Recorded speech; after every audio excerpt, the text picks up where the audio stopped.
우리 회사는 이렇게 하고 있나? 그럼요. 아부하는 문화는 안 되는데.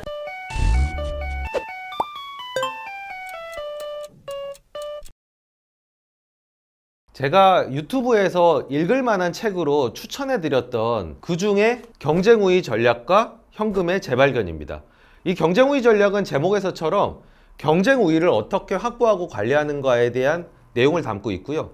현금의 재발견은 제목이랑은 조금 다르게 자본의 재배치 문제를 다루고 있습니다. 제가 너무 좋아하는 책인데 이 두 책의 내용을 합쳐서 좋은 경영에 대해서 설명을 이어가도록 하겠습니다. 경쟁우위 전략에 나온 경쟁우위 개념으로 Y축을 만들면 경쟁우위가 높고 낮게 선을 그어봤고요.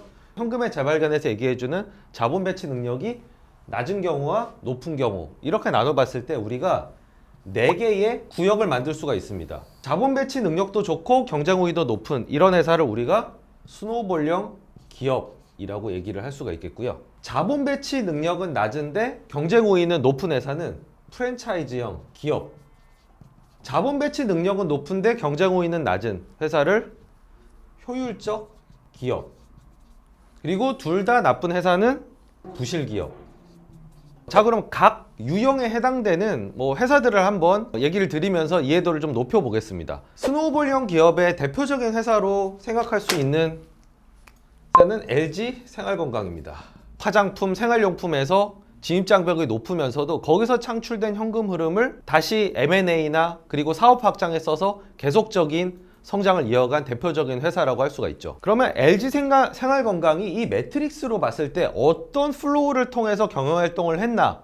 첫 번째는 경쟁 우위에서 지속적이고 높은 현금 흐름이 창출이 되고 이 현금 흐름을 다시 자본 배치함으로써 경쟁 우위를 다시 키우고 또 현금 흐름이 늘어나고 자본 배치를 통해서 또 경쟁, 계속 이거를 반복을 하다 보면은 마치 눈덩이가 커지는 것처럼 이 스노우볼형 기업이라고 할 만한 결과를 만들어내는 거죠. 그래서 LG 생활건강이라든지 동서라든지 이런 회사들을 보면은 장기 실적도 이렇게 우상향하고 주가도 꾸준히 우상향하는 모습을 볼 수가 있습니다. 우리가 꼭 찾고 싶은 그런 회사의 유형이라고 할 수가 있죠. 경쟁 우위는 높은데 자본 배치가 좀 아쉬운 대표적인 회사는 KTNG입니다. 담배나 홍삼, 강력한 1등 브랜드를 가지고 막대한 현금을 만들지만 KTNG의 대차대조표를 보면은 현금이 많이 쌓여 있습니다. 제대로 활용이 잘 안 되는 거죠. 그래서 자본 배치가 배당을 좀 주지만 그래도 다소 아쉽다. 그러니까 스노우볼형 기업이 되기에는 그 부분이 좀 모자란 대표적인 회사고요. 이 정도 아쉽다를 떠나서 경쟁 우위는 정말 좋았지만 정수기 렌탈의 압도적인 1등이었지만 여기서 창출된 현금 흐름을 가지고 태양광, 건설, 저축은행 당시 좀 힘들었던 그런 업종에 투자했다가 그룹 전체가 와해져버린 안타까운 케이스로는 웅진그룹을, 그러니까 아무리 경쟁 우위가 좋고 현금 흐름이 강력하더라도 이걸 잘못 재배치하게 되면은 본업까지 좀 날려버릴 수 있는, 그래서 자본 배치 능력이 굉장히 중요하다라고 얘기를 하는 겁니다. 경쟁 우위는 약하지만 자본 배치 능력이 강한 회사, 전 대표적으로는 사실 버크셔 해서웨이가 여기에 해당이 된다고 생각합니다. 버크셔 해서웨이 사업이라고 하는 게 엄청난 경제적 혜자를 갖고 있다고 얘기할 수는 없지만 어쨌든 현금 흐름을 모아서 그 현금을 제대로 잘 배치한 워렌 버핏이라는 한 사람의 능력을 통해서 만들어진 대그룹이죠. 우리나라에서는 SK그룹과 동원그룹이 생각이 납니다. SK가 하는 정유 같은 사업이나 동원그룹이 하는 참치를 잡는 참치캔을 파는 안 좋은 사업이라고 할 수는 없지만 이 유형에 해당되기에는 좀 모자란 부분이 있습니다. 하지만 거기서 창출된 현금을 가지고 지속적인 M&A에 나서면서 사세로 확장했던 대표적인 그룹이고, 저는 그래서 개인적으로 SK그룹과 동원그룹의 행보, 특히 M&A 액션이라든가 이런 것들을 자세히 살펴보는 게 이 그룹의 성장은 거기 달려있다고 보기 때문에 그렇습니다. 왜냐하면 사업 DNA 자체는 잘 바뀌지가 않거든요. 그리고 이제 들으시는 경영자분들은 기분이 나쁘시겠지만 그래도 다 예를 들었으니까 부실기업도 해야 되잖아요. 그래서 경쟁 우위도 약하고 자본 배치도 잘 못했던 대표적인 회사는 둘 다 묘하게 항공업을 했던 회사인데 한진그룹과 금호그룹입니다. 이들이 하는 사업, 항공이라든지 물류라든지 그리고 금호는 건설, 이런 사업들이 원래도 그렇게 단단한 비즈니스는 아닌데 그래도 호황이 한 번씩 이런 산업들에 찾아오거든요. 근데 그때 벌었던 현금을 잘못 사용해서 그룹이 와해가 됐던, 경영자가 어떻게 하느냐에 따라서 유형이 바뀔 수도 있습니다. 당연히 나쁜 유형에서 좋은 유형, 즉 스노볼 유형으로 바뀌면 더 큰 기업 가치 상승과 주가 상승이 일어날 수가 있겠죠. 투자자에게는 이런 변화를 포착하는 게 더 큰 기회가 될 수도 있습니다. LG 생활건강만 해도 원래부터 스노볼형 기업은 아니었고 최근에는 사모펀드인 한행컴퍼니가 쌍용양해를 인수한 이후에 유형의 변화를 가져온 경우도 우리가 발견할 수가 있습니다. 그럼 이제 경영에 대한 내용들을 알아봤으니까 본격적으로 좋은 경영자를 판별하는 법에 대해서 배워보도록 하겠습니다. 우리가 만나게 되는 경영 성과라고 하는 건 실제에서는 경영자들이 내리는 일상적인 의사결정의 합이라고 생각을 합니다. 그러니까 제가 이 말씀을 드리는 이유는 결국 이 의사결정의 질을 파악하면은 경영자가 좋은지 나쁜지를 판단할 수가 있다고 보는 겁니다. 대표적인 거는 역시 과거의 의사결정 기록을 보는 것이죠. 이거는 크게 보면은 공시, 결과물이라고 할 수 있는 재무제표, 그리고 뉴스 검색을 통해서 찾아볼 수가 있고, 실제 저도 요 정도 수준에서 계속 뒤져보고 찾아보고 하면서 과연 그 의사결정이 당시로서 정확한 의사결정이었는가, 그것이 경영활동가 주주에게 도움이 되는 결정이었나, 그리고 시간이 지나고 봤을 때 그것이 어떤 결과물이 되었고, 그렇게 되지 않았다면 실행력의 부족인가 아니면 시대를 잘못하고 나서인가, 이렇게 계속 생각의 꼬리에 꼬리 물고 판단을 하게 됩니다. 당연히 이 소스들이 많으면 많을수록 우리가 할 수 있는 경영자 자질 판단의 정확도는 올라가게 되는 거겠죠. 근데 이거는 이제 과거고요. 문제는 과거의 이후 이 소스를 파악했다면 여기서부터 다시 시작하는 거잖아요. 그러면 여기서부터 미래의 일은 우리가 어떻게 판단하고 다룰 것인가. 결국 먼저 생각하셔야 되는 거는 경영자에 대한 판단은 절대로 한 번에 끝나지 않는다는 겁니다. 즉 경영자에 대한 판단은 시계열로 이루어지고 항상 현재 진행형으로 이루어진다는 겁니다.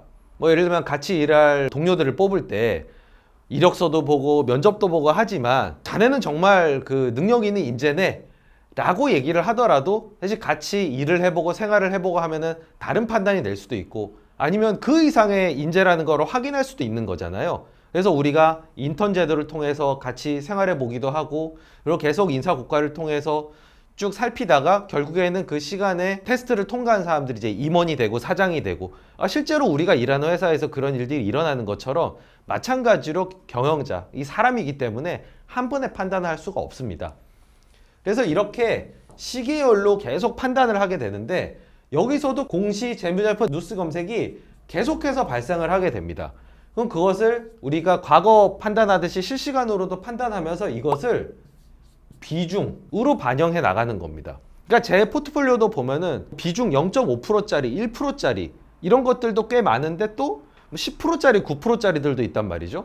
그러면 이 차이는 뭐냐? 그 퀄리티의 차이가 그만큼 난다고도 볼 수 있지만, 비중 상에 있는 종목들은 저의 시간의 테스트를 충분히 통과해서 좋은 경영을 하는 곳이다 라고 판단을 한 거고, 0.5%, 1%짜리는 제가 아직 확신이 없고 계속 파악하고 있는 겁니다. 그런데 이렇게 의사결정을 보다가 좋다라고 하면은 그 비중이 0.5%에서 2%, 4%, 5% 결국에는 뭐 10%까지도 올라갈 수가 있게 되는 겁니다. 그래서 이런 과정을 저는 점을 찍어서 선을 만든다. 그러니까 이 첫 번째 의사결정을 봤는데 이건 좀 명확하게 잘한 거라고 볼 수 있을 것 같아요. 두 번째 봤는데 이거는 좀 애매해요. 아직 판단하기 좀 이른 것 같아. 근데 그 다음에는 조금 더 보이고, 그 다음에 앞에서 좀 보니까 그 다음에 조금 더 잘 보이는 것 같아요. 이렇게 점을 찍다 보면은 이게 어느 순간 선이 되면서 여기 경영 되게 잘한다, 이런 결론을 내릴 수가 있게 되는 겁니다. 물론 그거는 앞서 말씀드린 좋은 경영의 요소들로 분해해서 하나하나를 봐야 될 것이고, 그것이 골고루 잘하는 회사도 있지만 어떤 특정 부분을 잘하는 회사가 있습니다. 그것도 역시 비중 확대 이유가 될 수 있는 거고요. 반대로 다른 걸 다 잘하는데 몇몇 치명적인 걸 못한다라고 하면은 마치 과락처럼 네거티브 필터링에 걸려서 그 회사는 아예 빼는 경우들도 있습니다. 제가 시계열로 의사결정이 달라졌던 사례를 하나 얘기를 드리고 싶은데요. 2000년대 초반에 지금 뭐 동서 케이스로 많이 알려져 있지만 동서만큼이나 좋아했던 회사가 두 개가 더 있었습니다. 하나는 풀무원이었고 하나는 농심이었습니다. 풀무원은 두부, 콩나물 이런 반찬 포장해서 이렇게 좋은 이미지로 팔고 있는데, 이거를 전 반찬으로 넓히면 얼마나 장사가 잘 될까? 좀 확장성에 초점을 맞추고 좋은 브랜드에 초점을 맞춰서 좋아했습니다. 그런데 두부 팔리고 콩나물 팔리는 거 보면서 대기업들이 대거 들어왔습니다. 그러니까 옛날에 유지하던 마진을 유지하지 못하게 되고 다시 옛날의 마진으로 못 돌아가더라고요. 한마디로 경제적 해자를 구축하고 유지하는데 실패를 한 겁니다. 그래서 풀무원을 중간에 제가 뺐습니다. 농심은 경쟁 우위 관리는 잘했어요. 신라면이라는 막간한 제품을 가지고 계속 신제품을 내고 유통망을 장악하면서 경제적 해자의 우위는 유지를 했지만 문제는 이 라면을 팔아서 벌어들인 그 막대한 현금을 가지고 제대로 잘 활용을 못했습니다. 뭐 농심이 뭐 어떤 회사 M&A 했다는 얘기 들어보신 적 있으신가요? 굉장히 보수적이거든요. 심지어는 되게 결정타였는데 돈이 많은데 증자를 하더라고요. 아, 이거는 도저히 재무관리 차원에서 납득할 수가 없다. 여기는 돈은 잘 벌지만 그 돈을 잘 활용을 못하는구나 라고 해서 중간에 농심도 탈락이 됐습니다. 반대로 동서는 두루두루 좋은 경영이라는 확신을 줬기 때문에 10년 넘는 세월 동안 저랑 같이 할 수가 있었던 겁니다. 그거는 처음에 딱 봤을 때 동서 너는 뭐 10년 갈 종목이야, 농심 너는 뭐 5년 갈 종목이야 이랬던 게 아니고 실시간으로 파악하면서 그때그때의 판단들을 비중에 반영된 결과가 장기간에 걸쳐서 나타나게 된 거죠. 저는 이제 좋은 경영이 뭔지를 판단하기 위해서, 그리고 좋은 경영자의 자질적인 요소가 뭔지를 파악하기 위해서 투자책보다는 경영서적, 경영자들의 자서전을 굉장히 많이 봅니다. 거기서 뭔가 힌트를 얻고 나만의 관을 만들려고 노력을 하는 거거든요. 거기서 제가 얻었던 몇 가지 팁을 좀 드리겠습니다. 저는 일단 특히 후발주자가 선발주자를 따라잡거나 뭔가 큰 순위 변동을 갖고 오거나 확장의 속도를 내는 이런 회사들은 거의 대부분 업계의 관행을 타파하는 역발상적이고 혁신적인 경영자들이 있었다라고 생각을 합니다. 그리고 이 사람들이 역발상적인 태도를 취하고 성과를 내면서도 놀랍도록 겸손하고 절제하고 검소한 이런 모습을 보이는 경영자들의 회사가 오래 가더라고요. 그런 회사의 기업 문화가 훨씬 건전하다는 것을 알 수가 있었습니다. 그리고 과거와 달리 이 시대의 흐름이 굉장히 빨리 바뀌고 또 소비자의 정보 유통 속도도 빠르고 소비자의 취향도 빠르게 변화하기 때문에 시대를 읽는 안목이 어느 때보다 필요해졌고요. 이걸 위해서 필요한 게 바로 저는 분석력이라고 생각을 했습니다.